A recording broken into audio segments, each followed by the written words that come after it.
یا اللہ یا رحمان یا اللہ میں ثبوت دیتا ہوں. ثبوت کیسے دے رہا ہے یہ سمجھیے آپ. جیسا کہ ابھی تھوڑی دیر پہلے بیان میں نے کہا کہ بھائی ہر انسان کو، جانور کو چاند بنایا اللہ نے، سورج بنایا اللہ نے، زمین بنایا اللہ نے، آسمان بنایا اللہ نے، پہاڑ بنایا اللہ نے، پرندے بنایا اللہ نے، صبح بنایا اللہ نے، شام بنایا اللہ نے، آسمان، سورج، چاند، ستارے، پہاڑ، سمندر، یہ وہ دنیا کے ہر شے، کائنات کے ایسے رزق بنایا اللہ نے، نہریں بنایا اللہ نے. ہر چیز کا بنانے والا اللہ. یہاں تک تو سب نے مان لیا، تسلیم بھی کر لیا، اور یہ بھی مان لیا کہ ہم مر جائیں گے. کیوں مرتے ہوئے دیکھتے ہیں دوسرے کو. یہ بھی مانے ہاں ٹھیک ہے ہم مر جائیں گے، اور ہم مرتے آئے ہیں. بھائی ہمارے باپ دادا زندہ تھے، مر گئے، اب ہم مر جائیں گے. وہ مر گئے، ہم بھی مریں گے، اس میں کیا فرق پڑتا ہے. مگر یہ بات نہیں مانیں گے اس پیغمبر کی کہ مرنے کے بعد اٹھائے بھی جائیں گے. یہ بڑا پیٹنٹ اختلاف ہے کائنات میں. ابھی تک جتنے بھی انسان پیدا ہوئے، جو مشرک پیدا ہوئے، سب نے بہترین اسٹرانگ یعنی کہ احتجاج کے ساتھ یہ بات کہی کہ یہ بات ہم نہیں مانتے.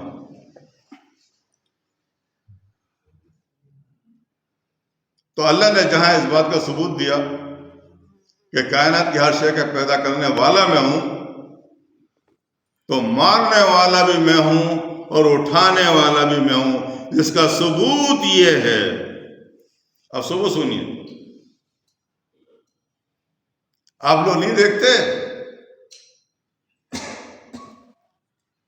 کہ زمین ایک مردہ زمین ہوتی ہے جہاں کوئی درخت نہیں اگتا، کوئی پودا نہیں اگتا، پھٹیاری سی زمین ہوتی ہے، برسوں سوکھی پڑی ہوتی ہے، مگر ہم ذرا سا پانی برساتے ہیں اور زمین کو زندہ کر دیتے ہیں.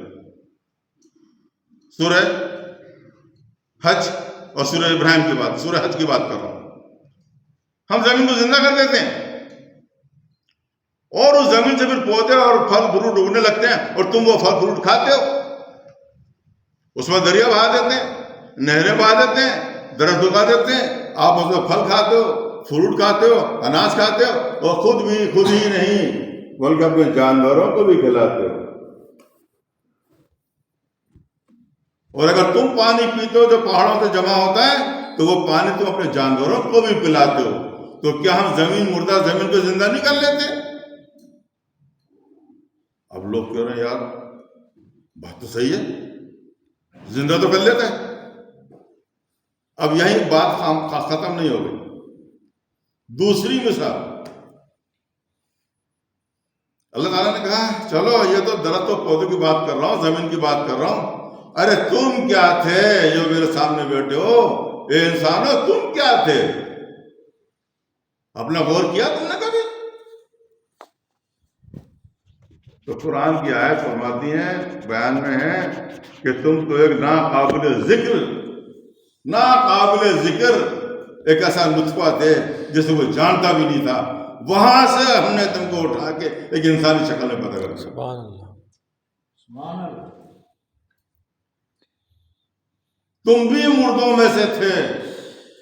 تو ہمارا تو کام یہ ہے کہ ہم زندے سے مردہ، مردے سے زندہ، بادشاہ سے فقیر، فقیر سے بادشاہ، یہ سب ہم بنانے والے ہیں، ہم کرنے والے ہیں.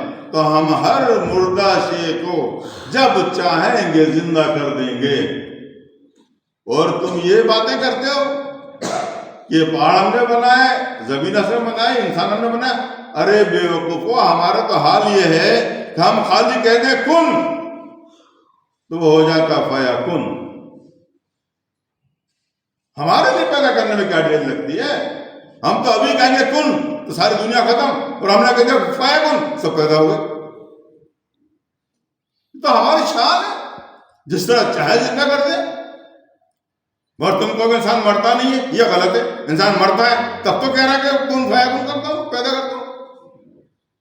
انسان مرتا بھی ہے، انسان زندہ بھی ہوتا ہے. میں بہت سے لوگ اپنے بیان میں کہتے ہیں انسان کبھی مرتا ہی نہیں ہے. یہ غلط بات ہے، انسان مرتا ہے. مرنے کے بعد تو زندہ کیا جائے گا، قرآن کہہ رہا ہے، ہم نہیں کہہ رہے۔ اب بات یہ ہے کہ جب انسان مر گیا اور اس کی پیدائش کا ذکر دوبارہ اللہ تعالیٰ نے کر دیا، سورہ یاسین کے اندر تو ایک ساتھ باقاعدہ ہڈیاں لے کر آ گئے، دیکھو یہ مردہ ہڈیاں، انسان مر گیا، یہ ہڈی کی اس کی شکل ہو گئی ہے، کیا اس کو تو زندہ کرنے کا تمہارا خدا؟ اللہ نے وہاں بھی یہ جواب دیا سورہ یاسین کے اندر، ارے ہم تو ہر شے کو زندہ کرنے والے ہیں، ہمارا کام خالی اتنا کہہ دینا ہے کن آگے پایا، انسان زندہ ہو گیا۔ تو میرے بھائی، اللہ تعالیٰ نے دوسرا پوائنٹ یہ ثابت کیا، تو میں جس پوائنٹ کو لے کے چلا تھا وہ ذہن میں رکھیے۔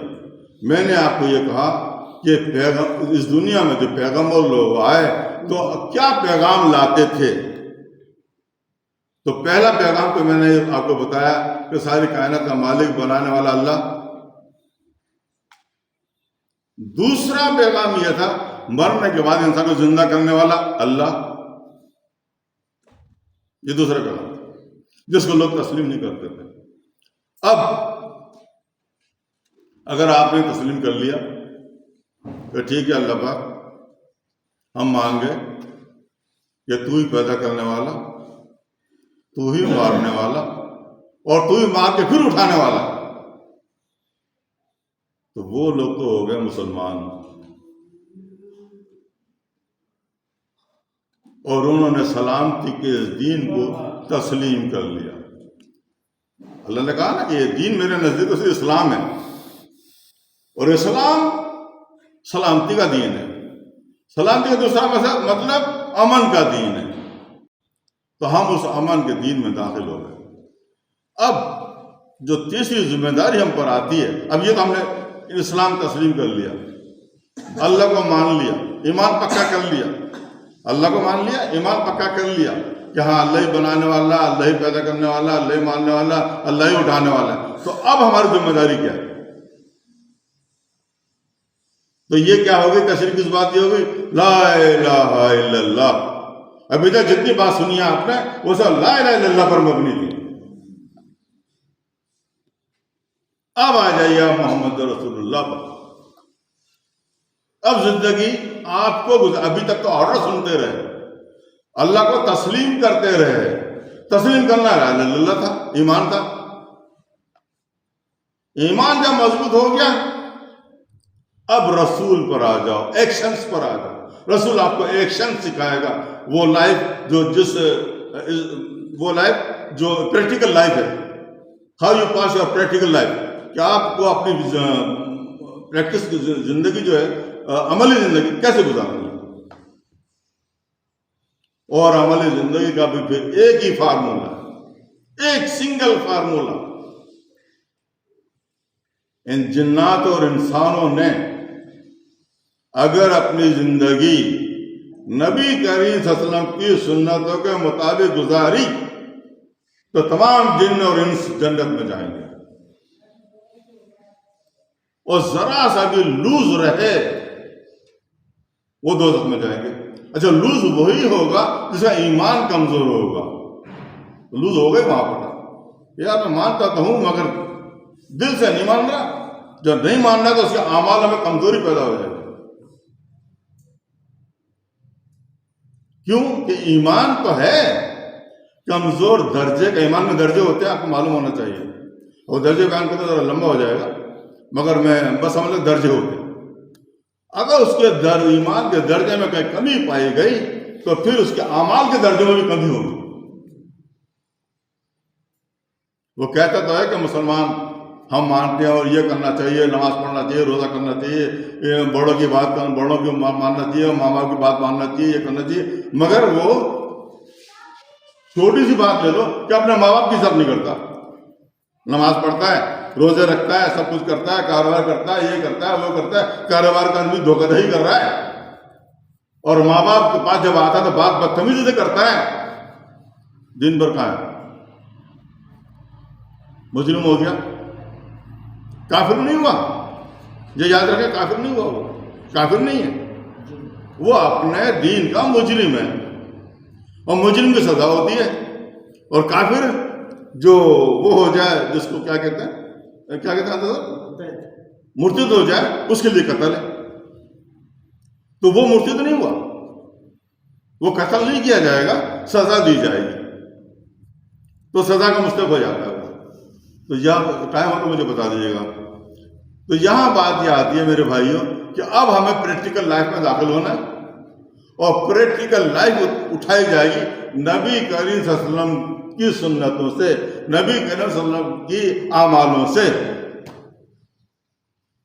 اور نبی کریم صلی اللہ علیہ وسلم کے پاس جب آپ جائیں گے تو سب سے پہلی جو تعلیم نبی دے گا وہ اللہ کی عبادت کی دے گا، دوسری بات ہی نہیں، پہلی تعلیم ہی عبادت یعنی نماز۔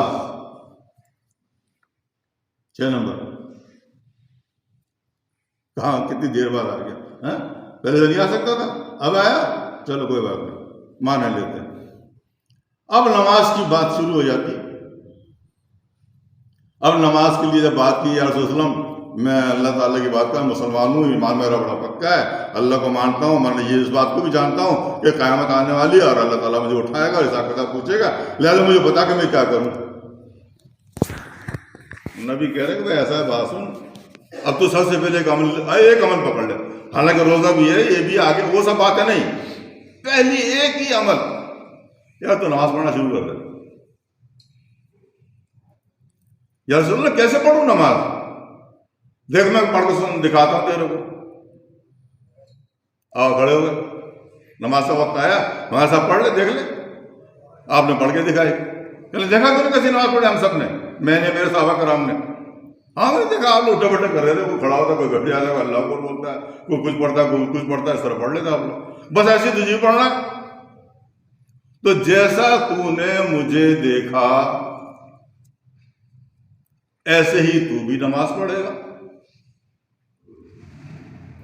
یہ تو ہے تیرا پریکٹیکل، ذہن میں کیا رکھے گا، یعنی نیت میں کیا رکھے گا، نیت تیری کیا ہوگی؟ نیت تیری یہ ہوگی کہ تو اللہ کو دیکھ رہا ہے۔ تو بندے نے کہا یا رسول اللہ یہ تو پاسبل نہیں ہے، میں سمجھ نہیں آتا، میں کیسے اللہ کو دیکھ رہا ہوں، میں تو دیکھ نہیں سکتا، میں تو بہت مشکل بات ہے۔ اچھا نہیں دیکھ سکتا ہے، چل تو یہ یقین کر لے اس طرح کر کہ اللہ تجھے دیکھ رہا ہے۔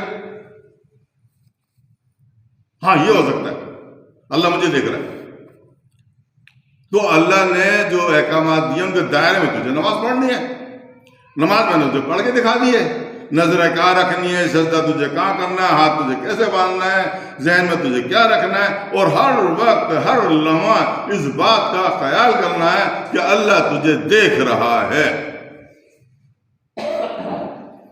بھائی میں اپنی بات کو یہیں خطبے پہ اینڈ پہ ہم پہنچ رہے ہیں، شاید اذان کا وقت قریب آ رہا ہے، تو میں یہاں اینڈ پہ لے کے جا رہا ہوں بات کو۔